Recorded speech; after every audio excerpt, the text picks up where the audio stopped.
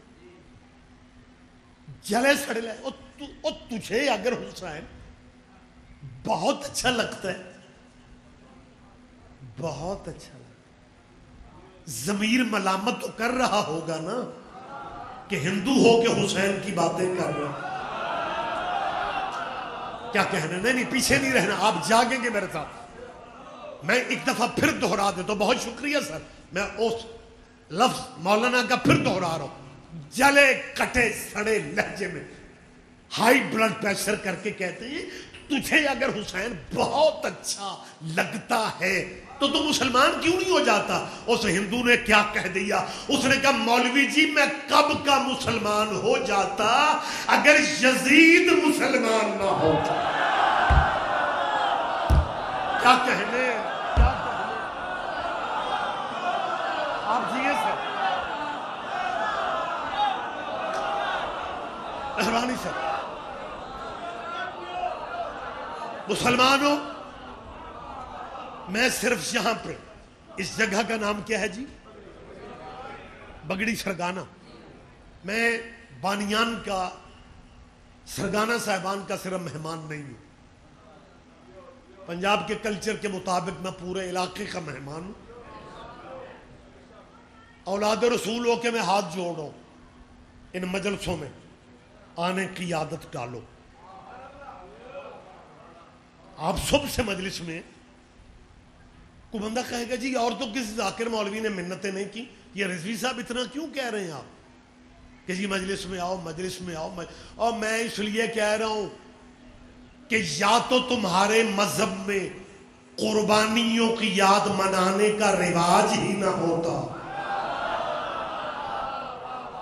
نہیں، سارے مجمع نے دھیان نہیں دیا اصل میں۔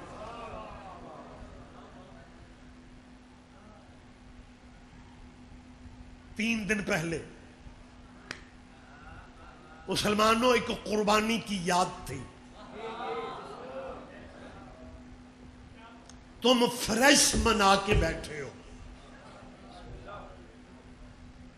بندے کہتے ہیں جی ابراہیم کے بیٹے اسماعیل کی یاد ہے، اور اسماعیل کی یاد تب ہوتی جب ہر باپ 10 ذی الحج کو اپنے بیٹے کے گلے پہ چھری رکھتا۔ پچھلے بھائی ذرا زحمت فرمائے، میری بات پہ توجہ فرمائے،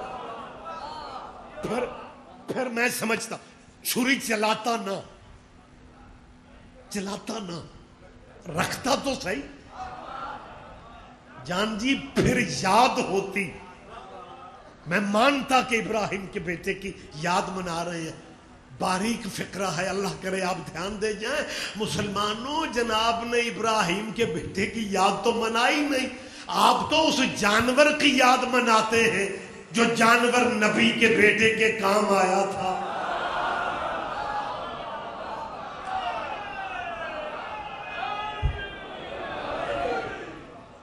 ہو سکتا ہے ذہنی طور پہ آپ وہاں تک نہ سفر کر رہے ہو، یہ یاد منائی گئی اس جانور کی۔ میں کل ہی سواد لے رہے ہیں،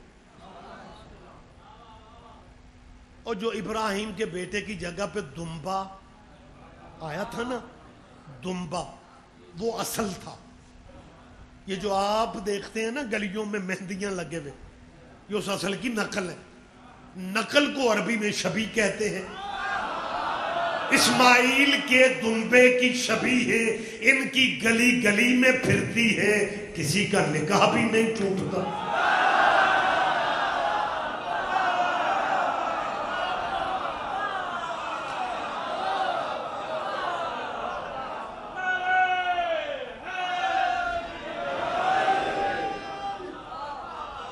لیکن مہربانی سر،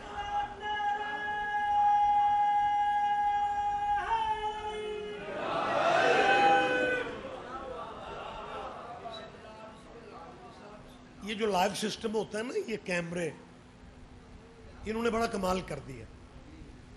مطلب ان کے ظاہر ہر چیز کے فوائد ہیں تو نقصانات بھی ہیں، لیکن لائیو نے ایک کام جو ہے نا وہ ہم سے ہو سکنا ہی نہیں تھا۔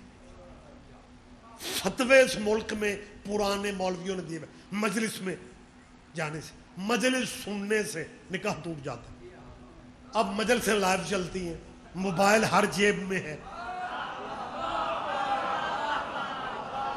جیسے ہی فیس بک کھولتے ہیں مجلس پہ مجلس آ رہی ہوتی ہے۔ اب کوئی نہیں کہتا نکاح ٹوٹ جاتا ہے، اگر کہیں تو پھر نکاح اب بچا کس کا ہے؟ وہ کیونکہ وقت زیادہ نہیں ہے، ایک بات میں جلدی جلدی آپ سے شیئر کر رہا ہوں۔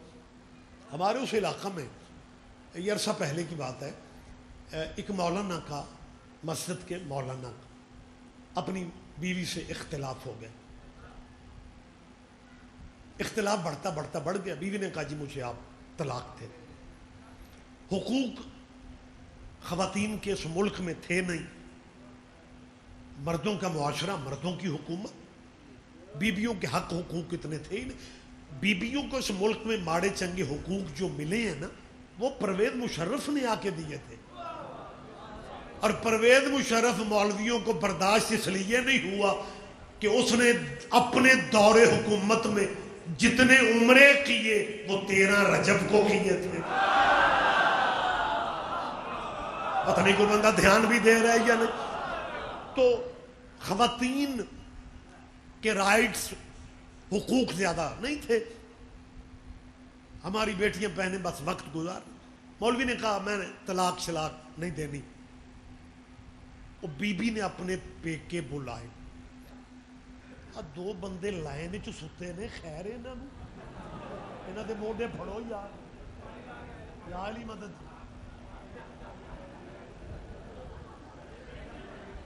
کمال ہو گئی ہے۔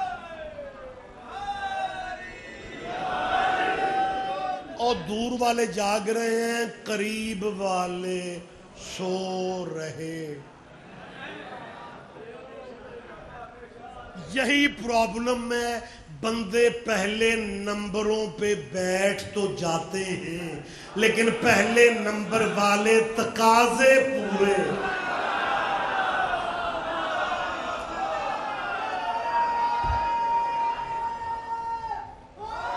جی بیٹا، جی بیٹا، جی بسم اللہ، متوجہ ہے سر کا؟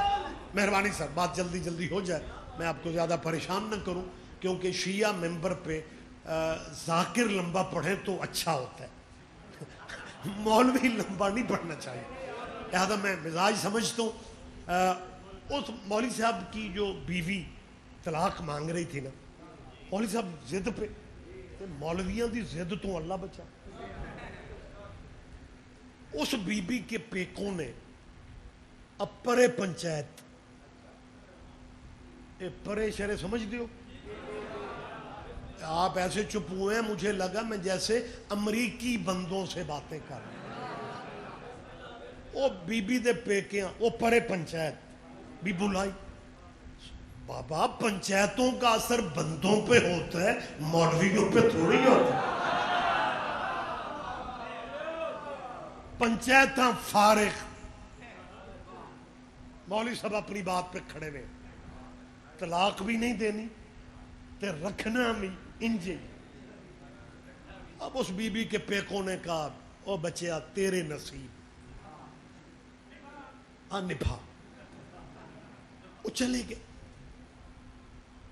قریب جمعہ آ گیا، مولانا کو جمعہ پڑھاتے ہوئے اپنے گھر کی لڑائی نہ یاد رہی، شیعوں پہ بلڈ پریشر آئی ہوگی، کہنے لگے میں اعلان کر رہا ہوں شیعوں کی مجلس میں جانے سے نکاح ٹوٹ جاتا ہے۔ آواز مولوی صاحب دی بیوی سن لئی، اس برقع پایا نال دے چک مجلس سے چھوڑ۔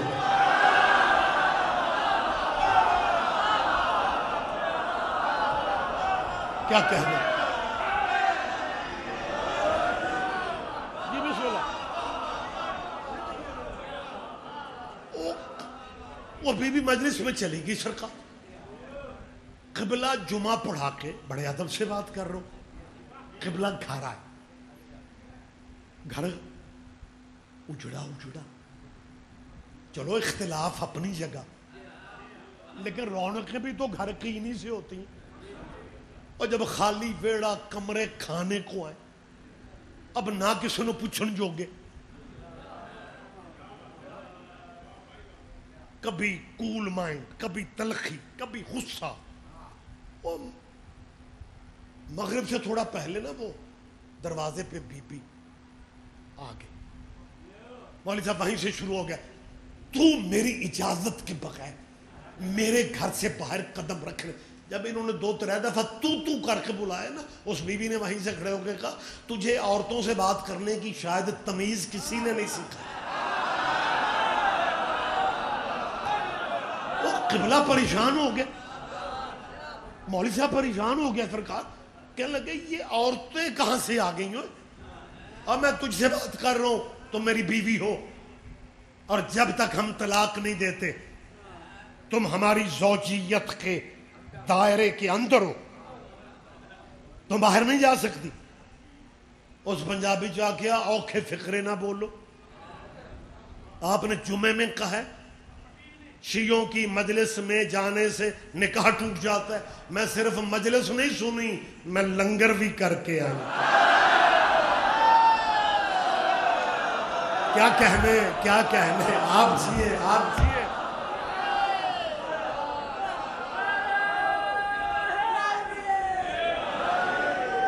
اچھا ویسے مہربانی صاحب، اچھا اب وقت تمام ہوتا جا رہا ہے. اب ذرا فتوے میں سے جو گنجائش نکلی ہے نا، جب فتویٰ اپنا گھر اجاڑ رہا ہو نا، پھر یہ مولوی گنجائشیں بڑی لیتا. جب اس بیوی نے کہا نا میں صرف مجلس نہیں سنی، میں لنگر ہی کی تھی، تو مولوی صاحب پتہ کیا فرماتے ہیں؟ تو سمجھتی نہیں ہے، ایک مجلس سے نکاح نہیں ٹوٹتا.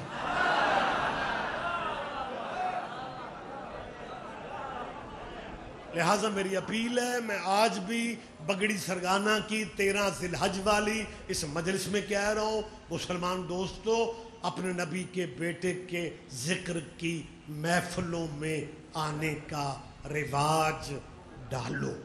چلو سارے نہ آؤ، جن کے ابھی تک نکاح نہیں ہوئے انہیں آنے دو.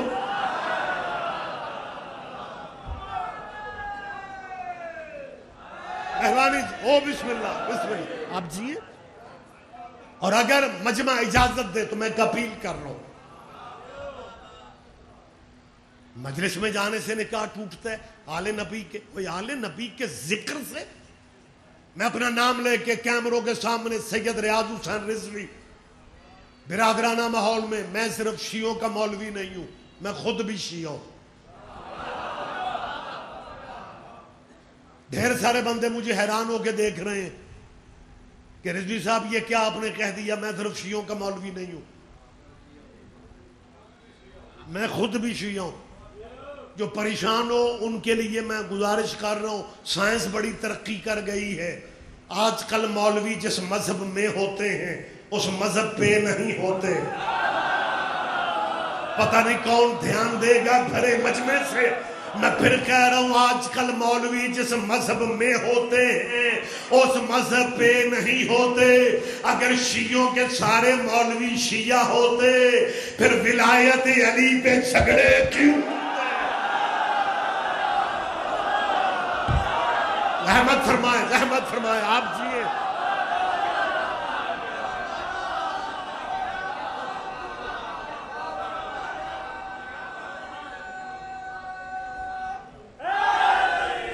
مہربانی سے. اور میں آج بگڑی سرگانہ میں ایک اور بات کر رہا ہوں. جس بندے کو شیعہ ہو کے علی کی ولایت سمجھ میں نہیں آتی وہ حضرت عمر کی شاگردی کر لو.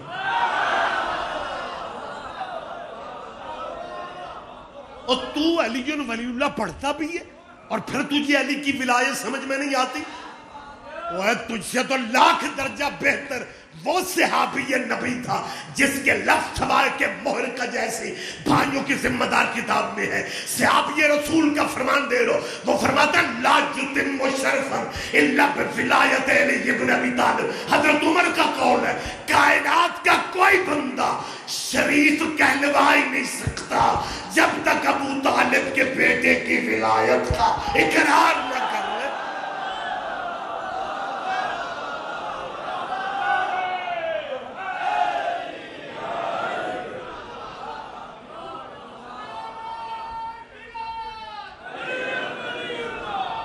پورا مجمع جواب دے، سارے جواب دے آپ۔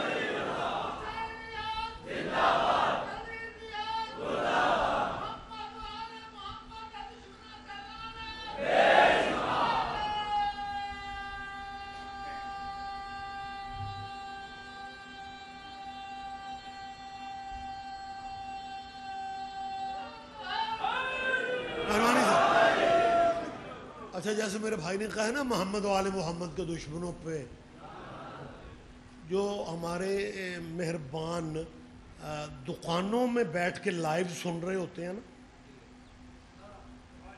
سنتے ہیں جب گفتگو ہوتے ہوتے ایک بندہ کہتا ہے نا محمد و آل محمد کے دشمن پہ لا، پھر دوجے نو آکھن گے چنگی بھلی گل ہو رہی سی،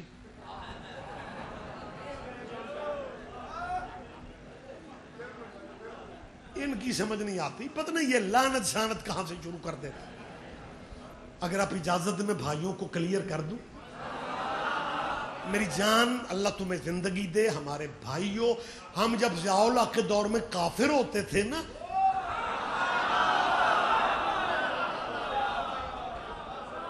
آپ تب بھی ہمارے بھائی تھے۔ مجھے یاد ہے ایک صاحب مجھ سے کہنے لگے رضوی صاحب، میں نے کہا جی فرمائیں، یہ جو آپ شیعہ حضرات ہوتے ہیں یہ کس شے سے بنتے ہیں؟ جڑے بندے میں چپ کر کے ویکھ دیو میرا کوئی لین دین دا رول ہے، مطلب تھوڑا مطلب ہمیں چہرے پہ مسکراہٹ آ جانی چاہیے یار۔ آل نبی کے ذکر میں بلڈ پریشر ہائی نہیں کرنا، ریلیکس بیٹھا کرو۔ تو اس نے بھی عجیب سی بات کی، اور یہ ایسا کچھ شاید ان کے ذہنوں میں ہے۔ مجھے یاد ہے میں کیونکہ مبلغ اعظم مولانا اسماعیل مرحوم کا سب سے جونیئر شاگرد ہوں، مبلغ اعظم مولانا اسماعیل صاحب کے سینئر شاگردوں میں علامہ تاج الدین حیدری، آپ کے ذہن میں نام ہونا چاہیے کہ تاج الدین حیدری صاحب علامہ حیدر عباس حیدری کے والد، آج ہم میں نہیں ہے، مالک ان کی مغفرت فرمائے، یہ مبلغ اعظم کے سینئر شاگرد تھے۔ یہ وہ تاج الدین صاحب تھے جس نے سپریم کورٹ کے جب چیف جسٹس سجاد علی شاہ ہوتے تھے، سپریم کورٹ میں جا کے ثابت کر دیا تھا کہ علی جن ولی اللہ کے بغیر کچھ بھی نہیں۔ مہربانی بیٹا، اچھا چلو ٹھیک ہو گیا جی، بسم اللہ، جی بسم اللہ، مہربانی صاحب بہت شکریہ۔ ویسے میں پریشان تھا کہ ہمیں ممبر کے دو فٹ میں ہی نعرے لگ رہے ہیں، آج تو یوں لگتا ہے سرگانہ صاحبان نے مجمع فیتا مار کے بٹھایا، فرنٹ والے نعرہ حیدری لگائیں گے، اس کے پیچھے والے مولوی ذاکر کو سبحان اللہ کہیں گے، درمیان والے ماشاءاللہ کہیں گے، تے پچھلے انا للہ، اور سارے یک مشت ہو کے توجہ فرمائیں۔ میں جو گزارش کر رہا ہوں، مبلغ اعظم مولانا محمد اسماعیل ہمارے بھائیوں کا بہت بڑا دیوبندیوں کا مرکز جو ہے وہ دیوبند ہے ہندوستان میں، وہ ہمارے تگڑے بھائی ہیں، لیکن یہ نصیبوں کی بات ہے، ان کا مرکز انڈیا ہے، ہمارا مرکز نجف ہے، تو بہت بڑا۔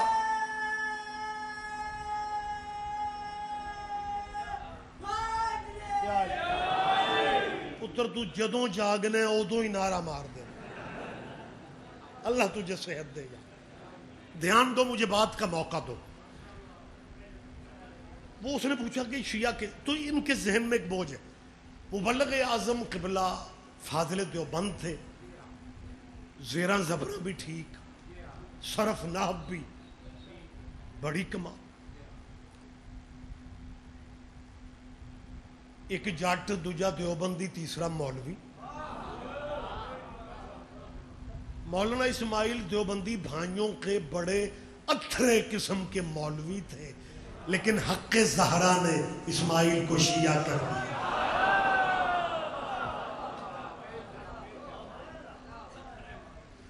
قبلہ جو ہمیں سناتے تھے کہ مطلب دوستوں کا ہمارے بارے میں ذرا ذہن دیکھیں. مبلغ اعظم فرماتے ہیں جب میرا اور وہ جاگیر فدق کا مسئلہ تھا جس پہ قبلہ نے علی ولی اللہ پڑھا، قبلہ فرماتے ہیں جب علاقے کو پتہ چلا نا اسماعیل شیعہ ہو گیا. مولانا اسماعیل صاحب کے والد کا نام تھا میاں سلطان علی، وہ بھی فاضل دیوبند تھے، اور وہ ساری زندگی شیعہ نہیں ہوئے. مولوی اسماعیل کو شیعہ ہونے کے بعد بی بی نے کوئی ایسی قوت دے دی کہ یوں محسوس ہوتا تھا جیسے بہلول کی بچی ہوئی خیرات.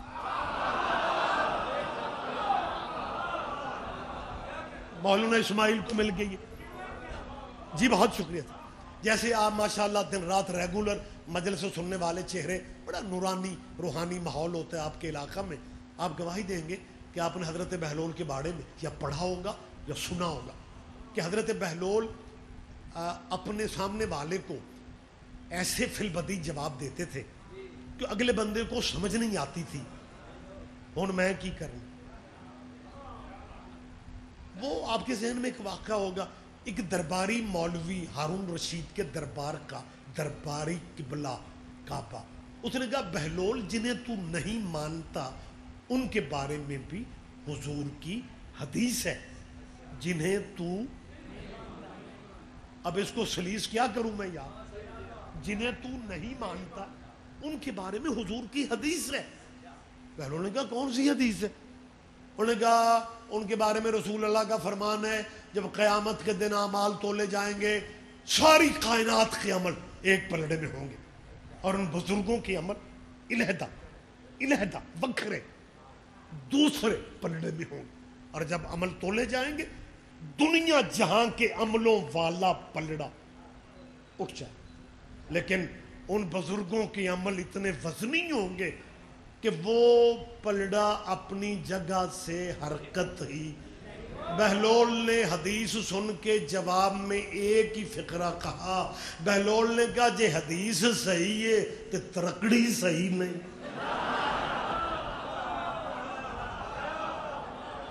کوئی بات نہیں، چلیں. تو یہ خیرات جو ہے نا، یہ خیرات مولانا اسماعیل کو سیدہ نے دے دی تھی قسم بخدا. اگلا بندہ اعتراض کرتا تھا قبلہ کے منٹ سے پہلے فوراً فی البدیہہ جب ایک مولوی کو پتا تھا کہ مولوی اسماعیل کے والد جو ہے نا وہ شیعہ نہیں ہے. مناظرہ اب تو خیر دور نہیں رہ گیا، مناظرہ زوروں پہ تھا. مولوی پنجابی جو گل کرتا سی اکھ لگ پنجابی سمجھ دیتے ہو نا، اکھ لگا مولوی اسماعیل ذرا لہجہ سن، مولوی اسماعیل تو شیعہ دا بڑا مناظر آوے. قبلہ نے کہا کیا بات ہے؟ کہنے لگا مولوی اسماعیل اوے ادھا ملک شیعہ کر گئے تے پیو تیرا نہ شیعہ ہویا.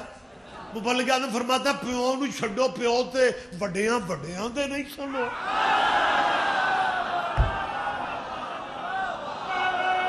کیا کہنے، مہربانی صاحب. تو خیر یہ بات سے بات نکلتی ہے، بات میں کلوز کرنا چاہ رہا ہوں. تم صاحب نے کہا رضوی صاحب ایک بات، میں نے کہا جی فرمائیں. کہنے لگے یہ آپ شیعہ کس شے سے بنتے ہیں؟ میں نے کہا جی آپ کو کیوں محسوس ہو رہا ہے پوچھنا؟ کہنے لگے شریعت میں کافر سے بڑی گالی کوئی نہیں. ہم نے شیعوں کو کافر کہہ کے بھی دیکھ لیا ہے. ہم نے شیعوں کو کافر کہا اور شیعوں نے غصہ کرنے کی بجائے انجوائے کیا. کوئی تو لطف لو یار. میں نے کہا قبلہ اصل میں ہم آپ کو بڑا بھائی سمجھتے ہیں، میری طرف دیکھیں. کیا لگا نہیں رد عمل آپ کو دینا چاہیے تھا. اچھا انہیں انتظار تھا کہ جب ہم کافر کہیں گے نا تو اگو شیعہ بھی شروع ہو جائیں گے، اور جو بیبیوں کے مینے شینے ہوتے ہیں تو کافر، تیرا پیو کافر. لیکن ہم آگے سے چپ رہے. یار یہ کوئی بات ہے کرنے والی؟ ہمیں کافر کہنے والوں کی کوئی خوراک بکھری تھی؟ وہ اسی معاشرے کے فرد تھے یار. یہ تو پنجاب کے پانیوں کا اثر ہے کہ ماڑے بندے کو بھی گالی دو وہ جواب ضرور دیتا ہے، لیکن شیعہ قوم جیسی دلیر قوم کو تم نے کافر کہا، اور ہم نے آگے سے کسی کو بھی کافر نہیں کہا۔ کیوں نہیں کہا؟ ہم آپ کو بھائی سمجھتے ہیں، اور جب بڑا بھائی چھوٹے کو گالی دے اور چھوٹا آگے سے جواب نہ دے تو بڑے کا ضمیر خود ہی ملامت کرتا ہے کہ یہ گالی تو گھر واپس آ رہی ہے۔ بات تھوڑی مشکل ہے، سارے بندے نہیں سمجھیں گے، سارے بندے نہیں سمجھیں گے۔ بڑا جب چھوٹے کو گالی دے، یہی ہوا کہ ہم چھوٹے بھائی تھے، ختم نبوت کی چار دیواری میں تھے، ہمارا بھی عقیدہ یہی تھا کہ ہمارے نبی کے بعد بھی نبی کوئی نہیں اور ہمارے نبی جیسا بھی نبی کوئی نہیں۔ ہم اس چار دیواری میں برادری کی حیثیت رکھتے ہیں۔ ختم نبوت کی چوکھٹ میں جتنا پہرا شیعوں نے دیا کوئی اور پہرا دے ہی نہیں سکا۔ ہم آپ کو بھائی سمجھتے تھے تو ہم چپ رہے نا، کیونکہ چھوٹے تھے، ہم نے آگے سے کافر نہ کہا۔ یہ بڑے خود ہی پریشان ہو گئے۔ ان کے بچوں نے جو یونیورسٹیوں میں ماسٹر کر رہے تھے، پی ایچ ڈی کر رہے تھے، انہوں نے ان سے پوچھا کہ بابا آپ شیعوں کو کافر کہتے، شیعہ اسٹوڈنٹ ہمارے ساتھ ہیں، میٹرک سے ہمارے ساتھ ہیں، بابا شیعہ اللہ نبی کو تو مانتے ہیں،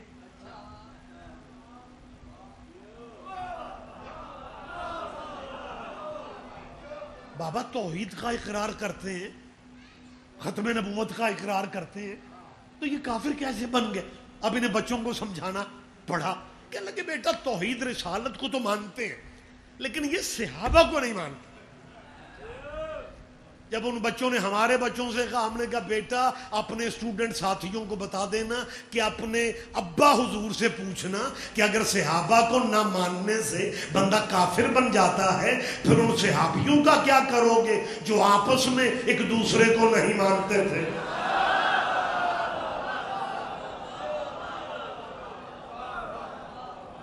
اگر آپ سب صحابہ کی بات کر رہے ہیں پھر بچوں کو کیوں نہیں بتایا جاتا کہ نبی کے پیارے صحابی حضرت ابو ذر غفاری کا قاتل کون تھا؟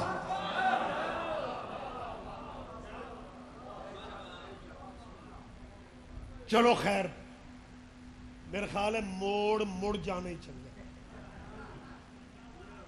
بات میں کلوز کر رہا ہوں۔ ذی الحج والی قربانی میں مسلمانوں کے سارے فرقے ایک صفحے پہ تھے، ایک پلیٹ فارم پہ تھے۔ ذی الحج بھی قربانی، محرم بھی قربانی۔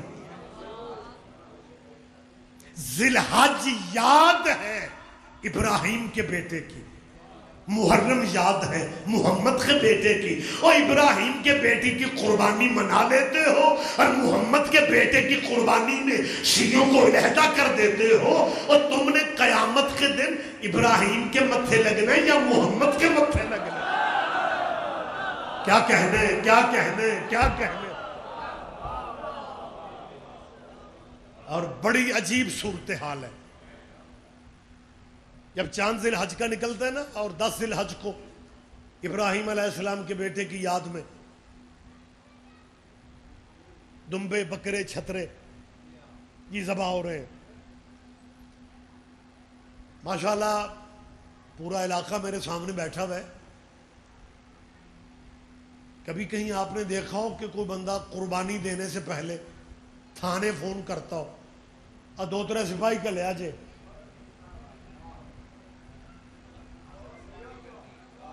نہیں میں سمجھا ہی نہیں سکا، یہ آپ دھیان نہیں دے رہے۔ کہیں ایسا ہے تو مجھے بول کے بتاؤ، کوئی آپ پہ پابندی نہیں، یا اٹھ کے مجھے کہہ سکتے ہیں رضوی صاحب آپ غلط کہہ رہے۔ میں کوئی بیٹھک میں باتیں کر رہا ہوں، میں کوئی ڈیرے پہ بات کر رہا ہوں، کیمروں کے سامنے کر رہا ہوں۔ ہے کوئی مسلمان جو تھانے فون کر کے سپاہی منگوائے کہ مجھے خطرہ ہے، میں نے نبی کے بیٹے کی یاد منانی ہے؟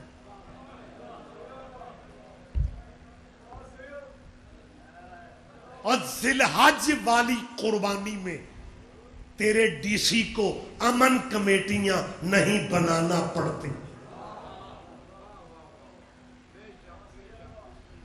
یہ قدرت کا نظام ہے، بات شیعہ سنی وہابی کی نہیں ہے، بندے دھیان نہیں دے رہے. ہے ذی الحج بھی قربانی، ہے محرم بھی قربانی. ذی الحج یاد ہے نبی کے بیٹے کی، محرم بھی یاد ہے نبی کے بیٹے کی. ذی الحج سارا ملک مناتا ہے، حالانکہ ذی الحج خواب تھا.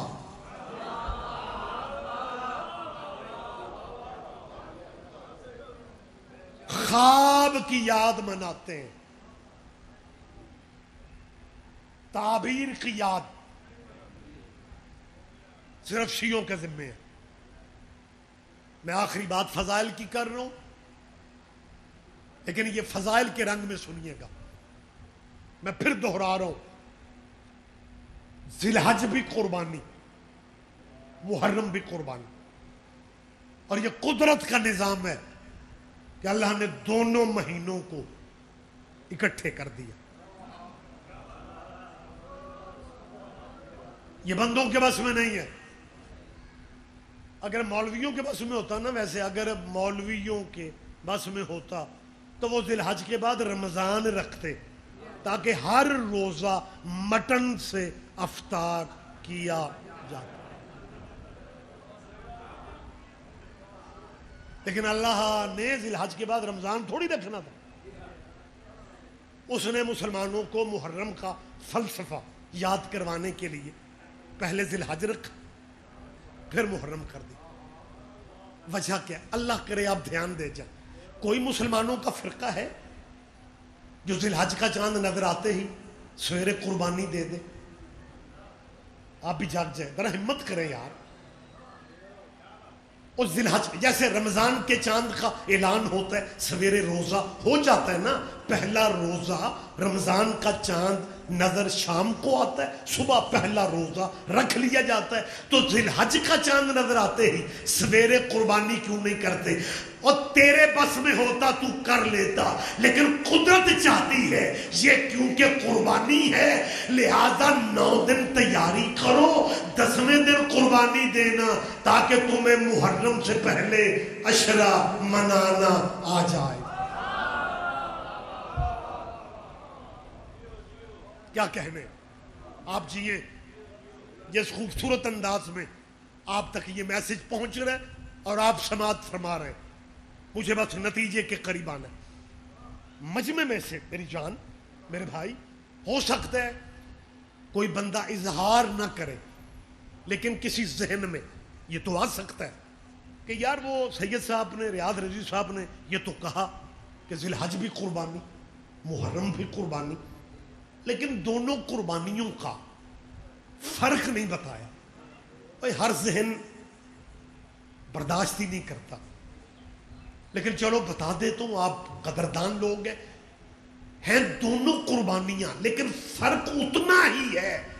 دونوں قربانیوں میں وہی فرق ہے جو ابراہیم اور محمد میں ہے. کیا کہنے بات میں نے ختم کر دی. دونوں قربانیوں کا فرق.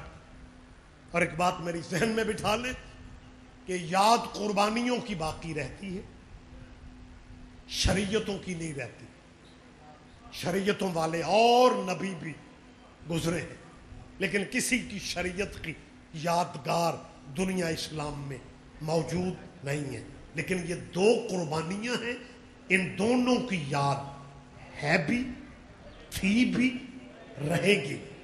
لیکن دونوں قربانیوں کے اسٹیٹس کا اللہ کرے مجمع کہاں تک ہے یار، خدا کرے میں سمجھا سکوں اور آپ ذہنی طور پہ قریب آ جائیں. دونوں قربانیوں کی یاد قیامت تک چلے گی.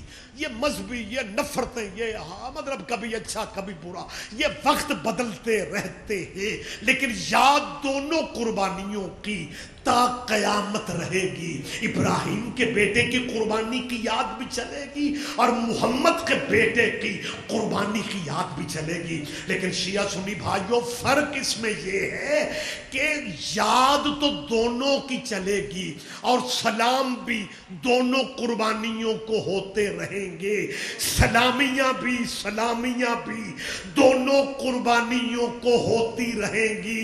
بس شیعہ سنیوں فرق یہ ہے، جسے حیوانوں کے خون کی سلامی ملے اسے اسماعیل کہتے ہیں، اور جسے انسانوں کے خون کی سلامیاں ملے اسے حسین ابن علی کہتے ہیں۔ کیا کہنے، آپ جئیں، آپ زندہ و سلامت رہیں۔ ابراہیم نے صرف آنکھوں پہ پٹی باندھ کے چھری چلائی تھی، اللہ نے کہا تھا فَأَتَمَّهُنَّ، تو کامیاب تو ہے لیکن اس قربانی کو ہم ذبح عظیم میں بدل لیں، تو بیٹا لے لے، قربانی ہم وہاں سے لیں گے جہاں آنکھوں پہ پٹی بھی نہیں ہوگی۔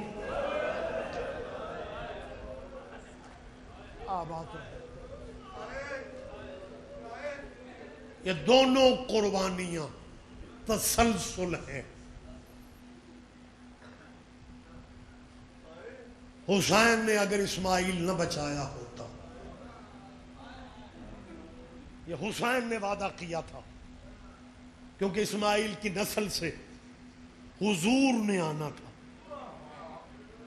اسماعیل ذبح ہو جاتے سلسلہ اسماعیل تک رک جاتا۔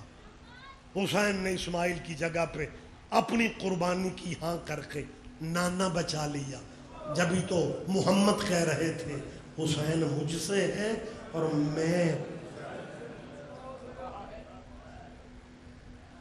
لیکن اگر زمانہ ان قربانیوں کا فلسفہ سمجھ جاتا تو سیدوں کو عیدوں پہ کبھی نہ اجاڑا جاتا۔ آباد رہو، آباد رہو۔ بہت ٹائم میں نے آپ کا لے لیا۔ مسلمان کہتے ہیں یہ شیعہ پتہ نہیں کیوں سارا سال روتے ہیں، موسم کوئی بھی ہو، چاند کوئی بھی ہو، مہینہ کوئی بھی ہو، لوگ عیدوں میں مصروف ہوتے ہیں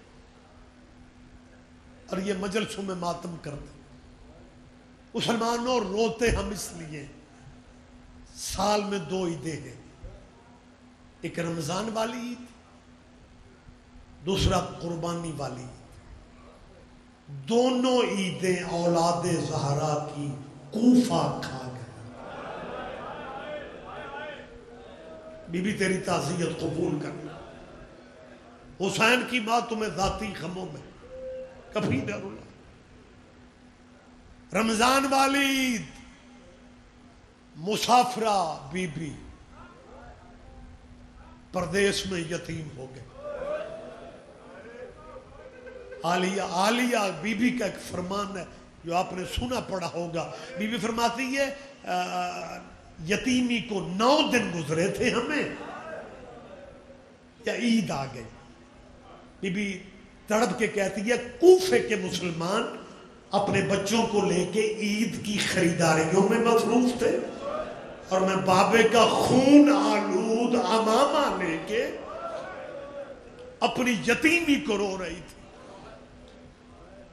وقت تمام ہو گیا، میرے ساتھ ایک روتی آنکھوں سے دعا مانگو۔ 18 بھائیوں کی بے وارث بہن، جنہیں سمجھ نہیں آتا شیعہ روتے کیوں ہیں۔ یہ جنگ، یہ ملتان مظفر گڑھ میں اتنی فیملیاں بیرون ملک نہیں ہیں جتنی فیملیاں گجرات کھاریاں، گجرانوالہ، سیالکوٹ، مظفر آباد، میرپور، فیملیوں کی فیملیاں باہر ہیں، اور وہ انہیں قانونی تقاضے پورے کرتے ہوئے وہاں کی نیشنلٹیاں لیتے ہوئے 6 سال، 8 سال، 10 سال گزر جاتے ہیں۔ وہ بیٹیاں لے کے وطن نہیں آ سکتے، لیکن اگر کوئی بیٹی 9 سال کے بعد بھی پاکستان واپس آئے کہ وہ اپنے پنڈ کے باہر کھڑی ہو کے پوچھتی ہے کہ پنڈ کون سا ہے۔ اور بیٹیوں کو پیکی گلیاں ہمیشہ یاد ہوتی ہیں. مسلمانوں اللہ جانے تم نے علی کی بیٹیوں کو کتنا مارا تھا کہ وہ 2.25 سال کے بعد اپنے نان کے شہر کے دروازے پہ پوچھ رہی تھی سجاد یہ شہر کون سا ہے؟ آباد رہو. بی بی تیرا قرلانہ قبول کر لے. حسین کی ماں تمہیں گاتی خم نہ دے. ہمارے رونے کی وجہ ختم ہو گئی گفتگو. 2.25 سال کے بعد علی کی بیٹی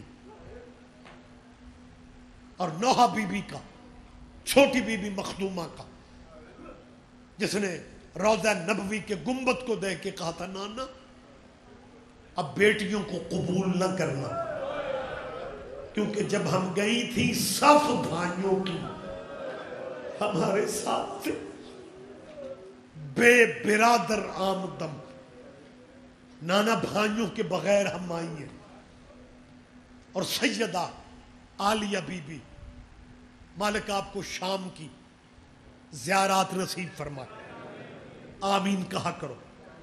میں بیٹیوں بہنوں کے لیے بھی مانگ رہا ہوں، آپ کے لیے بھی مانگ رہا ہوں، لیکن میری گزارش ہے بی بی کا پیکا شہر کون سا ہے؟ بیٹا بتاؤ یار. مدینہ نا. قبر کہاں ہے؟ ہم پھر بھی نہ روئے.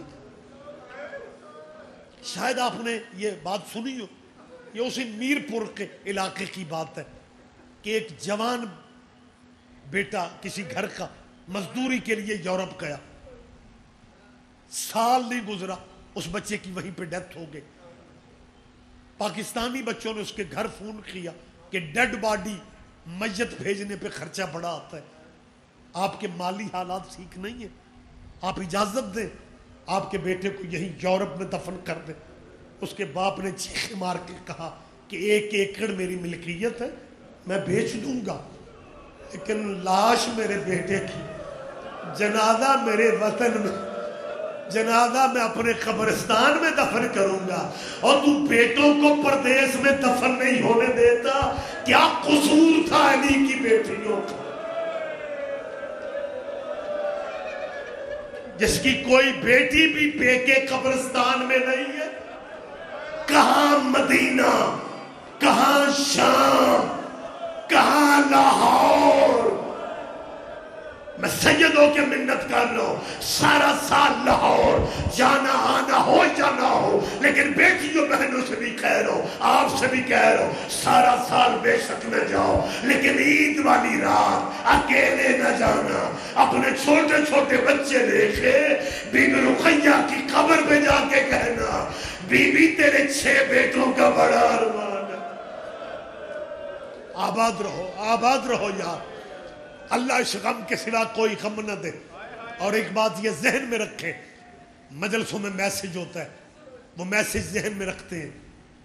اولاد زہرا غصبی جگہوں پہ دفن نہیں ہوتی.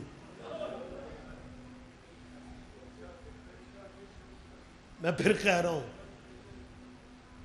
اولاد زہرا غصبی جگہوں پہ دفن نہیں ہوتی. یہ جو جس بی بی کا میں نے ذکر کیا نا، بی بی پاک دامن، پاک مخدومہ رقیہ بنت علی، بڑا احسان کر رہا ہے محکمہ اوقاف. روضہ جی بی بی کا ہم تعمیر کر رہے ہیں، صرف 2 کنال میں. جاؤ، میری بات تسلی نہیں ہو رہی، کوئی طریقہ بایا ڈھونڈ کے محکمہ مال کے کاغذ نکال کے دیکھو، 72 کنال نام ہے علی کی بیٹی کی. سیدہ کی ملکیت. اور یہ جو شام والی جاگیر ہے، میں پھر کہہ رہا ہوں مالک تمہیں سیدہ کے سلام کو شام لے جائے. وہ گلیاں بھی موجود ہیں، وہ بازار بھی موجود ہے. اور جب آپ جائیں گے نا ایئرپورٹ پہ اتریں گے, پھر مجھ سید کی بات یاد آئے گی. جب زائرین دمشق ایئرپورٹ پہ اترتے ہیں, باہر نکلتے ہیں, ٹیکسی والوں کی لائن لگی ہوتی ہے, لیکن وہ شامی ڈرائیور زائروں کی زبان نہیں سمجھتے, زائر ڈرائیوروں کی زبان نہیں سمجھتے, لیکن وہ زائروں کو پہچان کے ایک آواز دیتے ہیں, سیدہ زینب.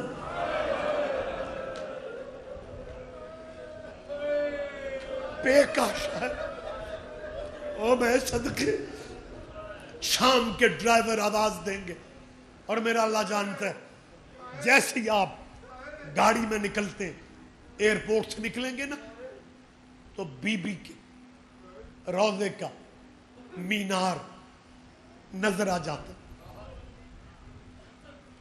8 سال جنگ رہی, علی کی بیٹی. مجھے سمجھ نہیں آتی مسلمانوں, اور تم نے محمد کی بیٹیوں کی قبروں کو بھی معاف نہیں کیا. اس خاندان کا قصور بتایا جائے. بندے سوچتے ہوں گے کہاں مدینہ کہاں شام, اور ریاض رضوی کہہ رہا ہے یہ غصبی جگہوں پہ دفن نہیں, یہ شام کی زمین کہاں سے آ گئی. علی کی 2 بیٹیاں تھیں جو بہویں بنی, تو عباس کی بہن بھی, لیکن میں ان بیٹیوں کی بات کر رہا ہوں جو بہویں اپنے چاچے کی بنی. بڑی سیدہ عبداللہ کے گھر, چھوٹی بی بی محمد بن جعفر کے گھر. عبداللہ کو دعا تھی مولا علی کی, ختیجۃ الکبریٰ کی تجارت کے بعد, بہت بڑی تجارت عبداللہ کی عرب میں تھی. جب 28 رجب کو جانے لگی ہے نا بھائیوں کے ساتھ, عبداللہ کہتے ہیں زینب تیرے بھائیوں کو کمی تو نہیں ہے, بڑے نواب ہیں, لیکن آخر تو جعفر طیار کی بہو ہے, تیرے بابے کی دعاؤں کا اثر ہے. یمن میں میری زمینیں ہیں, طائف میں میری زمینیں ہیں, مصر میں میری زمینیں ہیں. عبداللہ زمینوں کے جائیدادوں کے لیے شہروں کے نام لیتے رہے. عالیہ بی بی چپ رہی, اور جب عبداللہ کے منہ سے نکلا نا شام میں میری جاگیر ہے, لوگ یہ کہتی ہے باقی جاگیر رکھ لے, ایک شام والا ٹکڑا میرے نام کر. آباد رہو یار. 1.25 سال کے بعد, بس آخری بات کہہ کے ممبر میں بھائی کے حوالے کر رہا ہوں, سیدہ یا 1.25 سال کے بعد نان کے شہر میں آئی ہے. نہ سورے گھر گئی ہے, نہ بھائیوں کی حویلی میں گئی, سیدھا کہاں آئی؟ یہ درد آپ کے ذہنوں میں آیا, کہاں آئی تھی بی بی؟ سیدھا نانے کے روضے, اور نانے کی قبر کو دیکھ کے کہتی ہے نانا اگر کوئی اور شام ہے تو بیٹیاں حاضر. زلزلہ تھا نبی کی قبر میں, آئو میری محسنہ بیٹی, نانا تیرا ممنون ہے. دوسری بات کر کے کہتی ہے نانا تیری نسل بچا کے لے آئی. نانا مجھے ماں کہنے والا کوئی نہیں رہا. آپ بزرگ بیٹھے ہوئے ہیں, بزرگ علماء و ذاکرین کو سننے والے چہرے موجود ہیں. علامہ اظہر حسن زید صاحب قبلہ لاہور مجلس میں کہہ رہے تھے کہ جہاں بھی جاتے ہیں سادات ملتے ہیں, کوئی کہتے ہیں میں حسنی سید, کوئی کہتے ہیں میں حسینی سید, کوئی کہتا ہے میں مولا نقی کی اولاد ہوں, کوئی کہتا ہے میں مولا رضا کی اولاد ہوں, کوئی کہتا ہے میں مولا جعفر کی اولاد ہوں. زیدی صاحب نے چیخ مار کے کہا تھا کاش کچھ سید ایسے ہوتے جو کہتے ہم بی بی زینب کی اولاد. نانے کے روضے پہ کہہ رہی تھی نانا مجھے اماں کہنے والا کوئی نہیں بچا. آخری میں فکرہ کہہ رہا ہوں. اور اس کے بعد سیدہ نے تعویذ قبر پہ ہاتھ رکھا, کہتی ہے نانا یہ میں تیری وہ بیٹی ہوں جس سے بات کرنے کو میرا بابا ترستا تھا. نانا میرے بھائیوں کو میرے قد کا نہیں پتا تھا, بابا تیری زینب کے لہجے کو ترستا تھا. نانا تیری امت نے مجھے 36 شہر دکھائے. نانا ہر ظلم زینب بھول جائے گی. نانا یہ شکوہ کس سے کروں کہ نانا عیسائی تیری زینب کو چادریں دیتے تھے, مسلمان نیزوں سے اتارتے تھے. اِنَّا لِلَّهِ وَإِنَّا إِلَيْهِ راجعون.